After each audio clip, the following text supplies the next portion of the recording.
नमस्कार मंडळी. तर आज आपण इथे बनवणार आहोत गव्हाच्या पिठाचे तळणीचे मोदक. मी 1 वाटी गव्हाचं पीठ घेते आणि अर्धा वाटी रवा आहे. बारीक रवा आहे हा. तुमच्याकडे जर जाड रवा असेल तर तुम्ही मिक्सरला बारीक करून तो याच्यामध्ये टाकू शकता.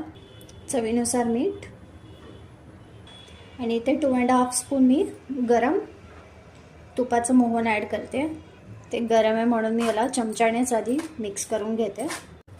आता आपण बघूया व्यवस्थित झालंय का नाही पीठ.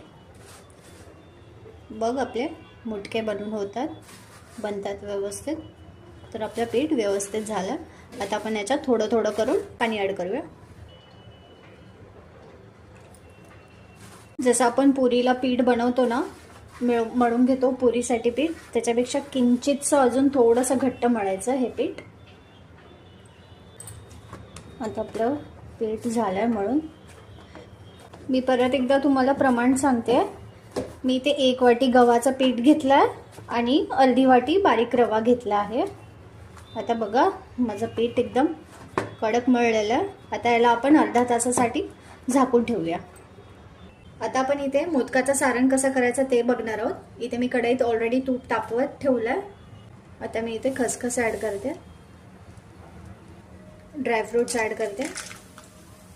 ड्रायफ्रूट्स झालेत. आता मी यांना काढून घेते ड्रायफ्रूट्सला. इथे मी 2 वाटी नारळ घेतलाय, ओला नारळ आहे.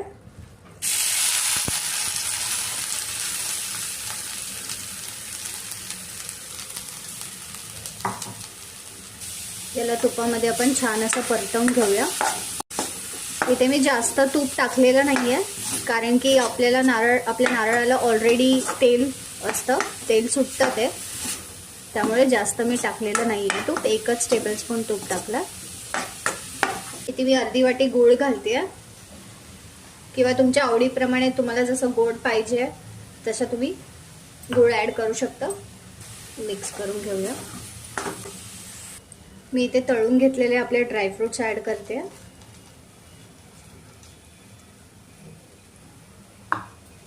वेलची पूड ॲड करते. त्याला आपण प्रॉपरली मिक्स करून घेऊया सगळ्या मिश्रणाला.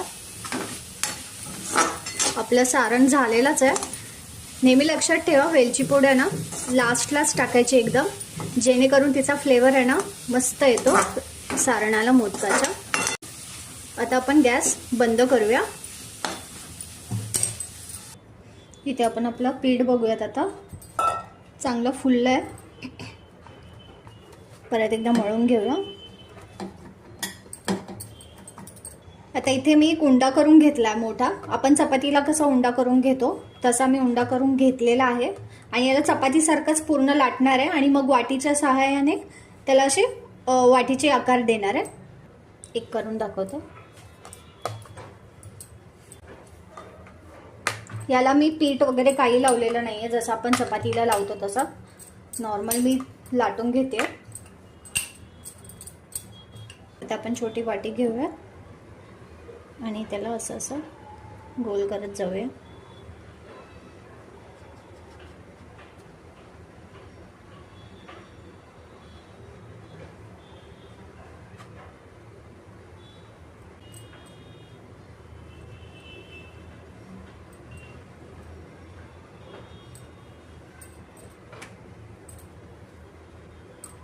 मी बघा सेम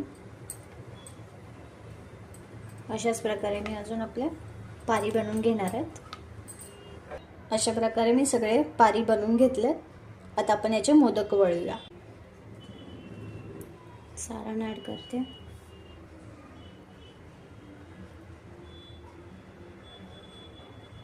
थोडंसं पाणी लावून घेते कडांना, जेणेकरून त्या चिटकतात.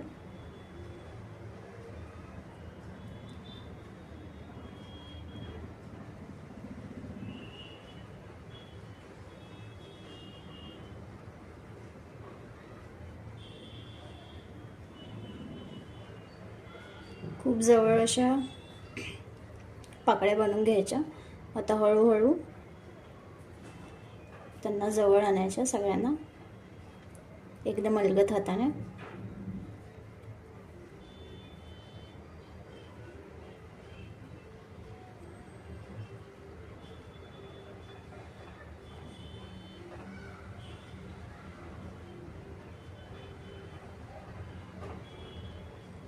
बघू शकता तुम्ही,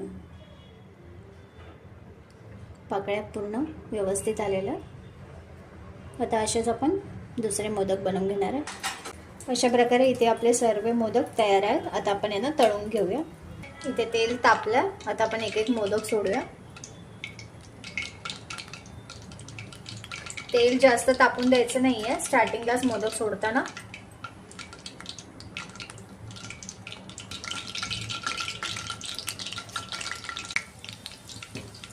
मोदक तळताना फ्लेम लोच ठेवायचे. स्टार्ट टू एंड पर्यंत एकही न फुटता तळली गेली आपली मोदक. यांना आपण आता एक एक करून काढून घेऊया. मी यांना टिश्यू पेपरवरती काढून घेते. ह्याच्यापेक्षा जास्त सोनेरी रंग यायला नको, एवढंच तळून घ्यायचं. सगळ्यांना असे हलके हलके उचलून घेऊन उलटे करायचे. आता आपण यांना काढून घेऊया. तर इथे आपले सर्व मोदक रेडी आहेत. तुम्ही बघू शकता. त्याचा आवाज पण आलेला आहे व्यवस्थित असा. खूप खुशखुशीत झाल्यात, खूप छान झाल्यात, क्रिस्पी झाल्यात. तुम्हाला जर ही माझी रेसिपी आवडली असेल तर प्लीज माझ्या चॅनलला आणि रेसिपीला लाईक, शेअर अँड सबस्क्राईब करायला विसरू नका. थँक्यू.